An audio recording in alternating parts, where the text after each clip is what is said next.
Hello everyone, in this video we will learn how to paint this huge chunk of cloud on the sky using a very different method. Along with that we will learn how to paint other areas of this landscape. So get excited. I'm Shreya, a full-time artist, art educator, YouTuber and Skillshare teacher from India. You can check out all of my work, all of my announcements, everything on Instagram. My handle is @artistshreya. Alright, so let's get started. I have talked about all the materials that we are using in this 6-part series in the first video. I'll be link that on the top and I'll also link that at the bottom. So make sure that you check it out before you start painting so that you will be clear about the materials that we will be using throughout the video. Alright, now let's get started. So the sketch is very simple. You have to draw a horizon line, and on the horizon line we will draw a tiny little house, and on the right hand side of the house we will draw a huge sack of hay. And you don't have to go a lot of into details, you just have to draw a rectangle.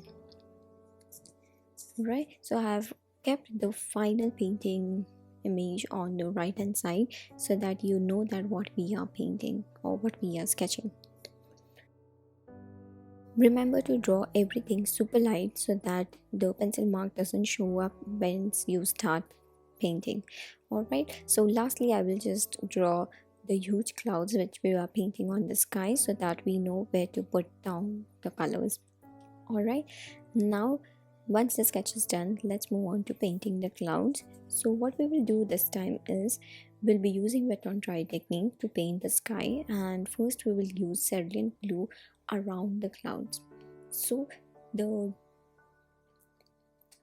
lines which we have drawn earlier for the clouds, we will keep that completely white, and rest of the area we will color it with the cerulean blue color.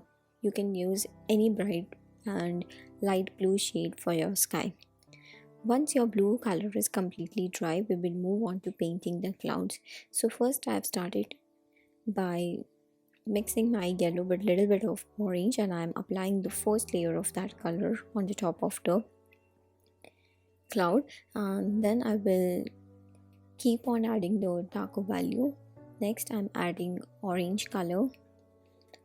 Always remember to leave few gaps here and there so that the underneath color which you have put is always visible. Once you have applied the orange, we will start painting purple color on top of it. So here I've mixed indigo and rose or permanent pink. You can even mix your ultramarine and permanent pink or any red and blue shade to get your purple if case you don't have a pre-mixed purple color. This purple will get a little bit lighter and desaturated because underneath color has yellow and orange, which are two complementary colors, and because of that it will get a little bit desaturated, and that is totally fine. Next I'm taking Naples yellow and applying that on top of the clouds, and now we will repeat the same thing at the bottom of our clouds.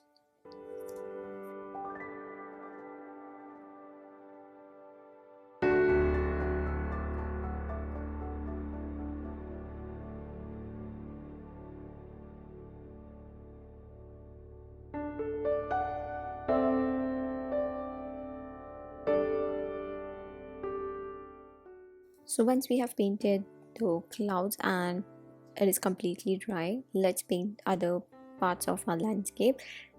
So the hay part we will just paint with just one color, that is yellow ochre, and then we will start painting the foreground part.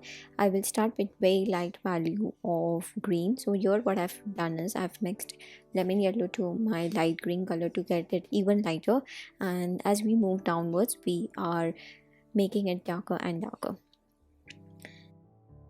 Next, let's paint the bushes around the house. So I'll use very dark green color to do that.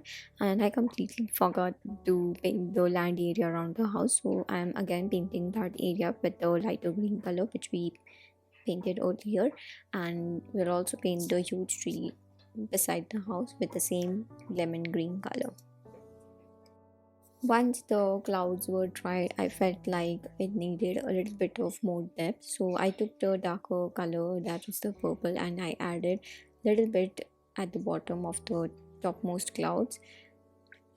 And then we will start painting the house. So I'm taking the red brown color and I will paint that front of the house using that color, and I will again take a little bit of darker color to add a little bit more shadow on it, and using the same color I will draw some fence around the house. The front area of the house I will paint it little lighter. So what I'll do is I'll add a little bit of orange to my burnt sienna to make it brighter, and I painted that color in the front of the house. And the roof I will paint with very light brown color, and to create that I added a little bit of white to my burnt sienna.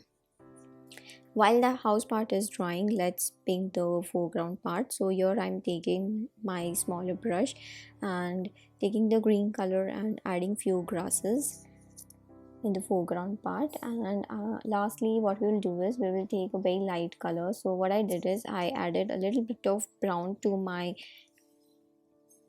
white, and I've added the highlight using that color. I didn't want it to be completely white, so I added a little bit of brown so that the highlight is not so popped up. And lastly we are painting some red poppies in the foreground part. Remember to use a very thick consistency of red color so that it will show up on the paper. Also, I am hoping you are enjoying these small, tiny mini painting videos. I got such a great response, and I know we are almost at the end. We just have one more painting after this to complete, and we'll be done painting beautiful six mini, landscape. We learned so many techniques, so many color combination and all. I hope you enjoyed. In case you haven't checked the earlier videos, do check it out. They are very small, like 7 to 10 minutes video, which you will be learning so much, plus they are super quick to create. All right, so I'll link all the classes or all the videos in the description box below, or you can just check out my channel. You will find them at the top. All right, so yeah, we are almost done painting these.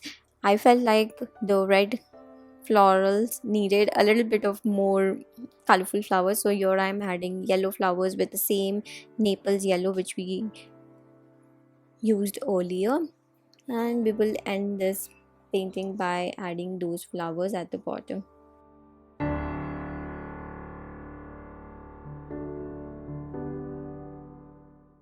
I'm super happy with how it has turned out. It is looking vibrant, it is looking balanced, and yeah, now we will let it completely dry before we peel off the masking tape. Or not, this is the most satisfying part after you complete your painting, that is peeling off the masking tape and seeing the end result. So yeah, here you go.